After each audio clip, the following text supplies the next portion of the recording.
can he say that he's doing this for the good of the opposition when the political parties that belong to the opposition have all told him this is a bad idea? So it is very clear who Honorable Lumu is working for in regard to this particular matter.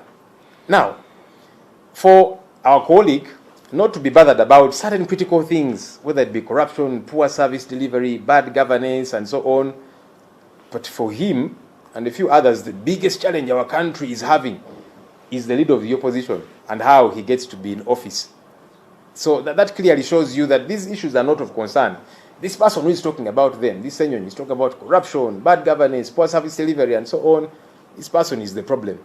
We need to see how we fix him. And clearly, he's having those who are aiding him.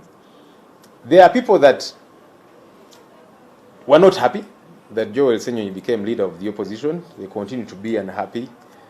And that's not expected. Maybe they thought it would have been there. Maybe it should have remained for a bit longer and that kind of thing. I feel sorry for them. I hope they will not fall sick because really leadership comes from God. But even more importantly, Joel Ssenyonyi is not meant to be leader of opposition forever. No.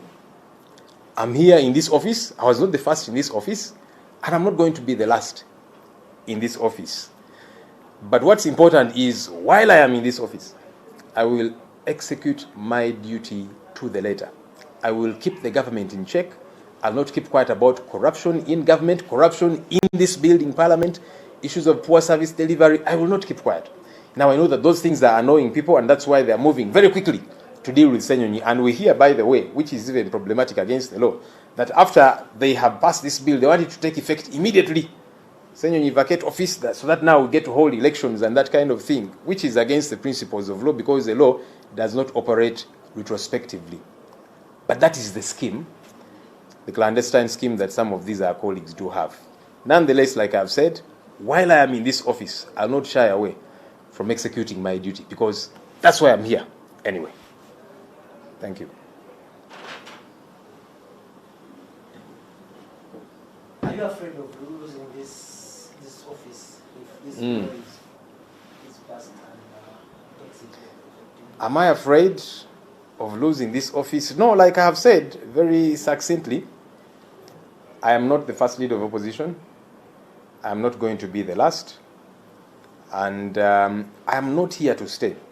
For heaven's sake, it is draining. It is strenuous to be in the opposition in this country of ours. Completely. You know, everything you want to push through, we prepare minority reports, we prepare alternative ministerial policy statements, an alternative budget, and so on. And all of these things are really thrown out the window. But we are glad we prepare these things because we must show Ugandans the right direction. That while there is this, there is what should be.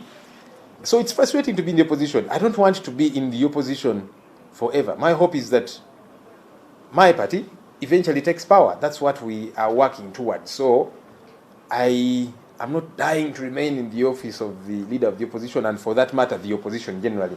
Because you see, this office here, for those that have been to jail, there's such a thing as RP. That was the second time I was arrested in Kasangati, when we were going to hold consultations in January of 2020. Was there for 2 days in the cell that I was in, overcrowded. I was the RP, I was the team leader. You know, my colleagues with whom we were in the jail cell, they appointed me their leader for the 2 days we were there. So yes, I was their leader, but I was in jail with them. That's the situation with some of these positions we hold. You are a leader, and you might sound powerful, and so on. They'll give you bodyguards, and so on. But you're still a prisoner. That's the reality. And that's why there are still frustrations. The other day, I went to Lubiji over the concerns that were there. Police came and tear-gassed them. They tear-gassed me. And the other leaders I was with. And people were saying, how can you tear-gas the leader of opposition? Clearly, that shows you that even as LOP, I'm still a prisoner. I might be one of the leaders among the prisoners, but I'm still a prisoner. So I don't want to be on this end forever. And that's why we have been saying, if our colleague really was bringing this in good faith, how is it that your concern has just been the opposition? Because he lied to Ugandans that his concern is not just the leader of the opposition position.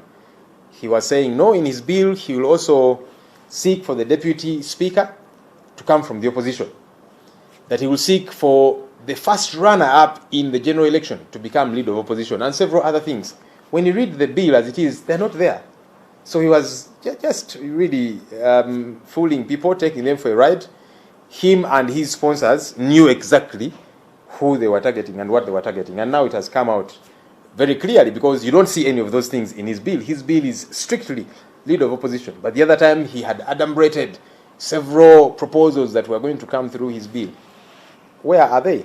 So all of that is the bad faith.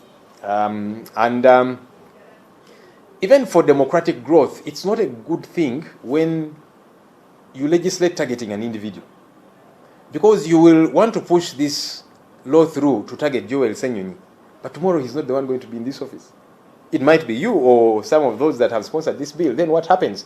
When Amama Mbabazi was pushing through the Public Order Management Act, little did he know that he would become the first victim when he was arrested on his way to Mbale by the late Felix Kawesi.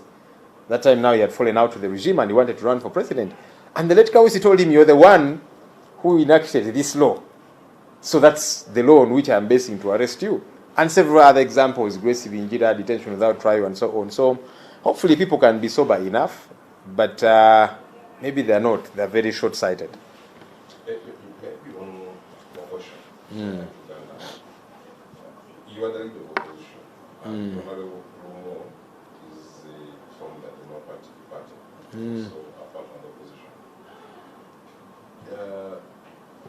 Just need to know whether you have been consulted as the leader of the opposition. Because I've been seeing consulting other opposition political parties. I don't know whether it has taken some time to come and consult you as his leader in Parliament and even the shadow cabinet. And two, what's your plan? Because it seems that bill is the highest rate.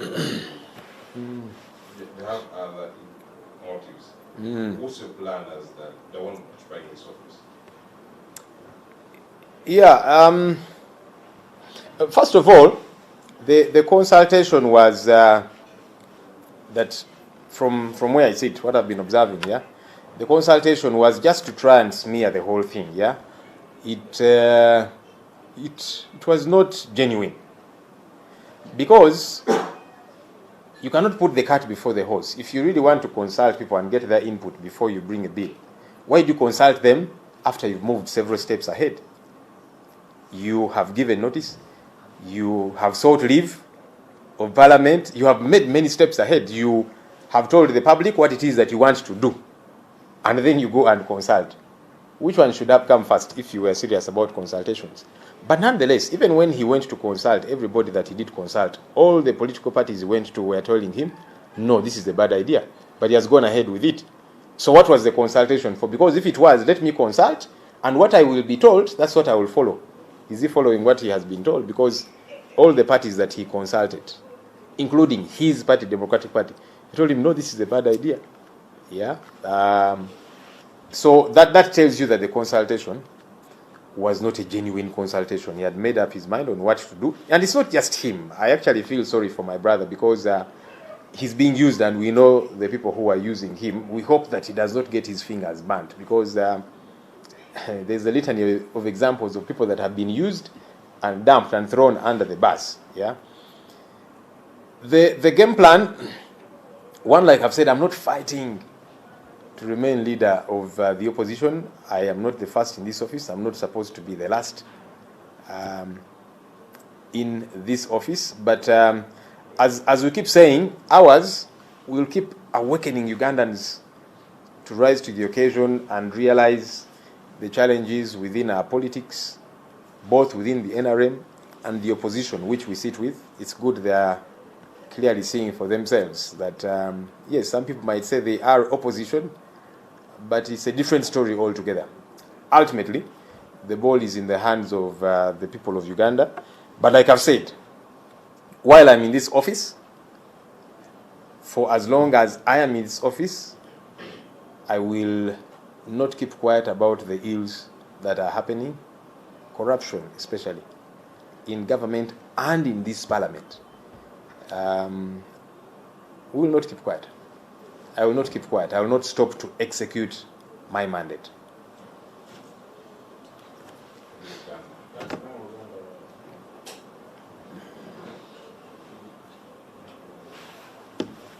Siroza, live here, are you ready? Wanji? Sokoleke. Ekigambo bias. Jako cameras. Oh. Okay. Parliament yaffe eno